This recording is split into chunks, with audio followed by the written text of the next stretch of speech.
बिस्मिल्लाहिर्रहमानिर्रहीम। नाज़रीन अस्सलाम वालेकुम, मैं हूँ इमरान वसीम। नाज़रीन, इस प्रोग्राम में पाक भारत कशीदगी से जुड़ी एक बड़ी ख़बर आपके साथ हम शेयर करने जा रहे हैं। ख़बर नाज़रीन ये है कि सीज़ फायर के पर्दे में पाकिस्तान और भारत के खुफिया मुज़ाकरात, पाकिस्तान और भारत की अहम शख्सियात की खुफिया बैठक, खुफिया राब्ते। एक तो इस ख़बर की डिटेल प्रोग्राम में आपके साथ हम शेयर करेंगे। दूसरी ख़बर नाज़रीन, जो चीन की जानिब से मोदी सरकार को जो एक बड़ा झटका दिया गया है, वो झटका क्या है उसकी तफसील भी वीडियो लॉग में आपके साथ हम शेयर करेंगे। लेकिन प्रोग्राम का आगाज़ करने से पहले आपसे दरख्वास्त करेंगे कि चैनल को सब्सक्राइब कर लें, बेल आइकॉन का बटन प्रेस करें, वीडियो पसंद आए तो लाइक और शेयर ज़रूर कीजिएगा।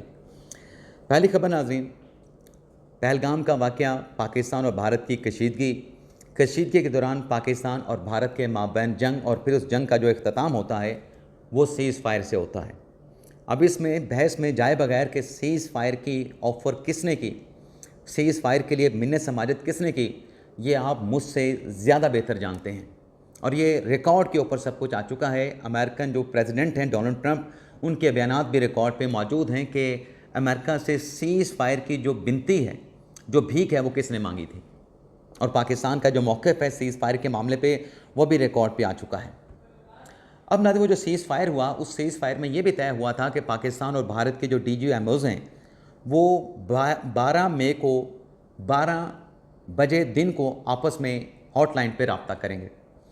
अब वो जो नाज़रीन पहला रब्ता हुआ था, उस रब्ते में फ़ैसला ये हुआ था, इत्तफ़ाक़ इस बात पे किया गया था कि जो सीज़ फायर का फ़ैसला हुआ है, जो एग्रीमेंट हुआ है, वो एक्सटेंड करेगा, वो बरकरार रहेगा।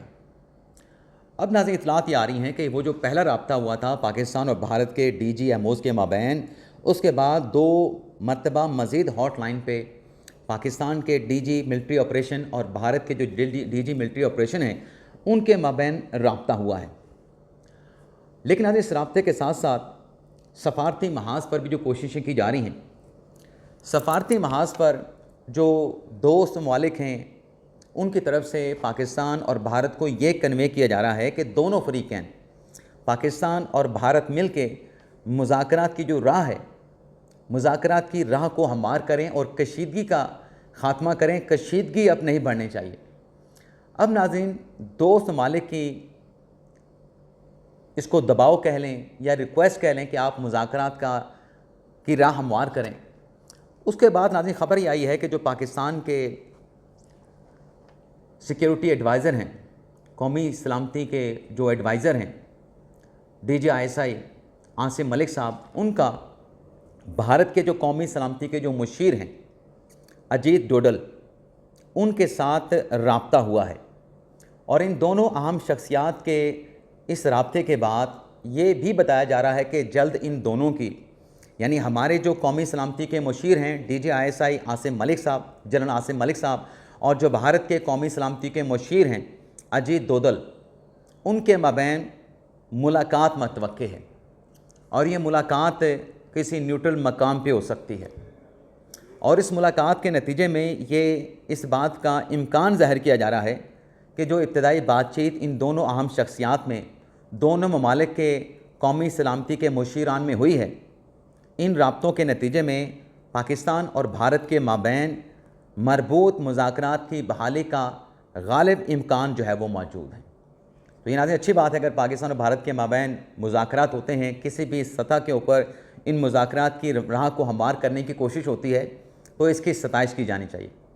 लेकिन नाज़रीन पाक भारत कशीदगी के दौरान वो लोग जिनकी जानिब से एक नेगेटिव किरदार अदा किया गया, पाकिस्तान के ख़िलाफ़, पाकिस्तान के इदारों के ख़िलाफ़, कौमी सलामती की शख्सियात के ख़िलाफ़ प्रोपोगंडा किया गया, झूठा बेबुनियाद गुमराहकुन प्रोपोगंडा किया गया, उनके ख़िलाफ़ नाज़रीन नेशनल साइबर क्राइम एजेंसी ने उनके ख़िलाफ़ मुकदमा दर्ज कर लिया है। और उनमें नाज़रीन जो नाम सामने आए हैं, उसमें एक आदिल राजा हैं, बैरून मुल्क हैं, भगोड़े हैं, मोहित पीरज़ादा हैं, बैरून मुल्क हैं, भगोड़े हैं, नज़ीर भट्ट हैं, अहमद नूरानी हैं और मोहम्मद उमर हैं। इन 5 अफराद के ख़िलाफ़ जो है वो मुकदमा दर्ज किया गया है। अब नाज़रीन आ जाते हैं जो चीन की जानिब से मोदी सरकार को झटका दिया गया है। और ये नाज़रीन अफसोसनाक है कि भारत के अपने तमाम जो उनके हमसाया ममालिक हैं, उनके साथ कोई ना कोई तनाज़ा, कोई कन्फ्लिक्ट चलता रहता है। अब नाज़रीन ये हुआ है कि चीन की तरफ से जो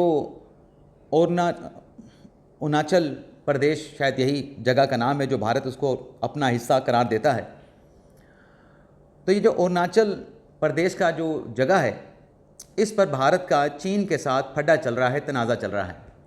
और चीन का ये दावा है कि ये जो जगह है अरुणाचल प्रदेश, दरअसल ये ज़गनान है, और ये ज़गनान का जो इलाका है ये तारीख़ी तौर पे चीन का हिस्सा है, और चीन की ये ख़ुद मुख्तियारी है, और चीन का ये हक़ है कि अरुणाचल प्रदेश के जो मकामात हैं उनको चीनी नाम दिया जाए। और चीन के तर्जमान दफ्तर ख़ारजा की जानिब से कहा गया है कि ज़ंगनान जिसे भारत अपना हिस्सा करार देता है, जो कि चीन का तारीख़ी तौर पे, सकाफ़ी तौर पे हिस्सा है, इसको चीनी नाम देने का मकसद ये है कि इस इलाके की, ज़ंगनान की जो तारीख़ी हैसियत है, जो सकाफ़ती हैसियत है, उसको उजागर करना है। तो पाकिस्तान के साथ टेंशन तो ख़त्म हुई है, लेकिन चीन ने अब भारत को, मोदी सरकार को एक नई टेंशन दे दी है।